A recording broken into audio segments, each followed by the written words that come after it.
சொந்தங்களே இன்னைக்கு நம்ம வீட்டில் என்ன சமைக்க போறோம்னா நம்ம ஊர் ஸ்டைலில் தாங்க சாம்பார் ரெடி பண்ணி நம்ம குடும்பத்தோட சொந்தங்களே நம்ம சாம்பார் வைக்கிறக்காண்டி பாசி பருப்பும் துவரம் பருப்பும் கலந்து வச்சுருக்கோங்க சேர்த்துக்குருவோம். தேவையான மஞ்சள் தூள் சேர்த்துக்கிறோங்க. தேவையான உப்பு சேர்த்துக்கிறோங்க. தேவையான தண்ணி சேர்த்துக்கிறோங்க. சொந்தங்களே பருப்பையும் காய்கறிகளையும் அடுப்பில் அவிய போட்டுக்கிறோம். ஒரு கையளவு தேங்காய் சேர்த்துக்கிறோங்க.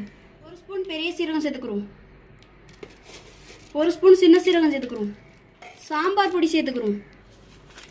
சொந்தங்களே நம்ம சாம்பாருக்கு அரைச்சிட்டு வந்த மசாலையை அவிஞ்சு வர்ற பருப்பும் காய்கறிகளோட சேர்த்துக்கிறோங்க. சொந்தங்களே சாம்பாருக்கு புளியை கரைச்சி வச்சுருக்கோங்க சேர்த்துக்கிறோங்க. சொந்தங்களே நம்மளுக்கு சாம்பார் ரெடி ஆயிடுச்சுங்க, இறக்கி வச்சு தாளிசம் பண்ணிக்கிறோம்.